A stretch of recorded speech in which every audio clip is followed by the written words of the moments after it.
जी अस्सलाम वालेकुम। मैं हूँ आपका होस्ट मोहम्मद इरफान ईवान। अहम तरीन मौजू के साथ आपकी खिदमत में हाजिर हूँ।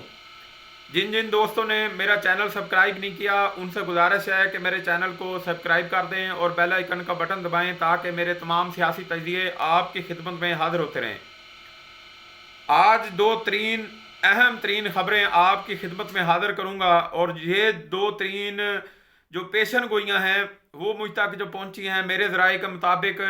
जिन पर पेपर वर्क तकरीबन मुकम्मल हो चुका है और आइंदा जो आने वाले वक्त है, जो आइंदा आने वाले 2 से 3 माह हैं, उसमें आपको बहुत सारे सियासी ब्रेक थ्रू नज़र आएंगे। मैं सियासी ब्रेक थ्रू इसलिए कह रहा हूं कि आने वाले वक्तों में बहुत सारी तब्दीलियां आपको देखने में आएंगी। सियासी तौर पर बहुत सारी बातचीत मुकम्मल हो चुकी है, बहुत सारा पेपर वर्क मुकम्मल हो चुका है और पीर पिंजर सरकार ने जी भी जो पेशन गोई की है वो भी आज आज आज आपके सामने रखूंगा। पीर पिंजर सरकार की सबसे पहले बात करें तो दुनिया भर में इनकी पेशन गोइयाँ मशहूर हैं। पीर पिंजर सरकार ने आज तक जो भी पेशन गोइयाँ की हैं और जो भी उन्होंने बातें की हैं उस पर मनोवान अमल हुआ है। तो आज भी पीर पिंजर सरकार ने एक अहम तरीन पेशन गोई की है, वो है हुकूमत वक्त के बारे में। और उन्होंने कहा है कि हुकूमत वक्त के जाने का वक्त करीब आ गया है और आइंदा चंद रोज़ में हुकूमत जाने वाली है। मैं बिल्कुल इसी मौजूदा हुकूमत की बात कर रहा हूँ कि पीर पिंजर सरकार ने यह दावा किया है कि जो मौजूदा हुकूमत इस्लामाबाद में बरसर इक़्तिदार है उसके जाने का वक्त आ गया है। अच्छा, कुछ पेशन गोइयाँ ऐसी होती हैं जो कुछ लोगों की जो कभी सच नहीं होती हैं और वो मफरूज़ों की बुनियाद पर होती हैं, लेकिन पीर पिंजर सरकार इस हवाले से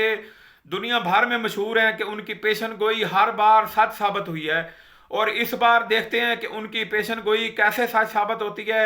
और इस पर क्या अमल दरामद होता है। इसका दूसरा रुख मैं आपको कुछ इस तरह बयान करूँगा कि जो सियासी पेपर वर्क की मैंने बात की और सियासी ब्रेक थ्रू की बात की, उसमें पीर पिंजर सरकार की पेशन गोई को मद्देनज़र रखते हुए जो मुस्लिम लीग नून और दीगर जमातों की तरफ हलकों की तरफ से सियासी जमातों की तरफ से मुझे जो खबरें वसूल हो रही हैं वो आइंदा से 2 से 3 माह में सियासी हलचल होने जा रही है और इस्लामाबाद सियासी हलचल का अखाड़ा होगा। इस्लामाबाद में एक बार फिर सियासी कबड्डी जो है कबड्डी लगने वाली है और इस कबड्डी का मैच आप बहुत सारे मीडिया चैनल्स और खसूसन जो मेरा ऑफिशियल चैनल है मोहम्मद इरफान ईवान के नाम से, इस पर भी आप इस सियासी कबड्डी के हवाले से खसूसी तजिया देख सकते हैं। एक फार्मूला जो खुर्शीद शाह फार्मूला इस वक्त मंजर आम पर है, उस पर बहुत सारी डिस्कस भी चल रही है। इस खुर्शीद शाह फार्मूले के हवाले से एक फार्मूला इसहाक डार ने आज से चंद माह पहले भी जो इनका मुस्लिम लीग नून की वर्कर कमेटी है, जो अहम तरीन कमेटी इजलास होते हैं, उसमें भी यही फार्मूला रखा गया था कि हुकूमत को किस तरह गिराया जाए या फिर इसी हुकूमत के ज़रिए एक नई हुकूमत तश्कील दी जाए जो 1 साल तक काम करे और वज़ीर आज़म जो बने वो इस हवाले से काम करे कि कैसे मामलात को सुलझाया जाए और 1 साल में तमाम जो सियासी मामलात हैं उनको सुलझाने के बाद मुकर्ररा मुद्दत में निगरान हुकूमत बनाई जाए। तो खुर्शीद शाह ने जो फार्मूला पेश किया था गरीदा फरूकी के प्रोग्राम में, वो यही फार्मूला था और उन्होंने मीडिया के सामने रख दिया और लोगों के सामने रख दिया। इसलिए उनको इस फार्मूले को खुर्शीद शाह फार्मूला के नाम से काफ़ी पजीराई मिली। तो ये फार्मूला तो पहले ही मुस्लिम लीग नून की कोर कमेटी में पेश हो चुका था और उस पर ज़्यादा हद तक काम भी हो चुका था, क्योंकि मुस्लिम लीग नून की जो कोर कमेटी और वर्कर कमेटी है वो इस हवाले से काफ़ी हद तक मुफाहमत पॉलिसी में चलती हुई इस पर अमल दरामद की कोशिश कर रही थी। याद होगा आपको कि साबिक वज़ीर आला मियाँ शहबाज शरीफ का भी बयान आया था कि हम मुफाहमत नहीं नए इलेक्शन चाहते हैं। उसके बाद इन तजावीज़ पर अमल किया गया और इलेक्शन की बजाय मुफाहमत पर बातचीत करने की कोशिश की गई, जिस पर ज़्यादा हद तक काम मुकम्मल हो चुका है। मियाँ नवाज शरीफ और मियाँ शहबाज शरीफ समेत जो मुस्लिम लीग नून की कोर कमेटी है वो उसमें जो 80%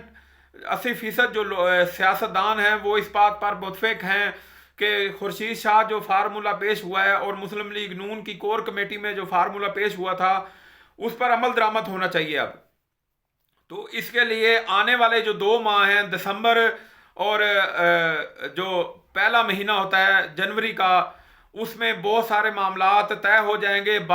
جو 12واں اور پہلا مہینہ، اس میں بہت سارے معاملات جو ہے وہ طے ہو جائیں گے اور بہت ساری سیاسی بریک تھرو خبریں آپ تک پہنچائی جائیں گی. تو امید کرتا ہوں کہ آج کا جو اہم ترین ایشو اور اہم ترین جو بات ہے وہ آپ تک پہنچ چکی ہوگی، اور اس پر آپ مجھے کمنٹ سے ضرور آگاہ کریں گے کہ آنے والے وقتوں میں آپ کس حد تک جو میرے سیاسی تجزیے ہیں اس کو مصحول کرنا چاہیں گے، یا اس حوالے سے اپنے خیالات کا اظہار کریں. بہت بہت شکریہ.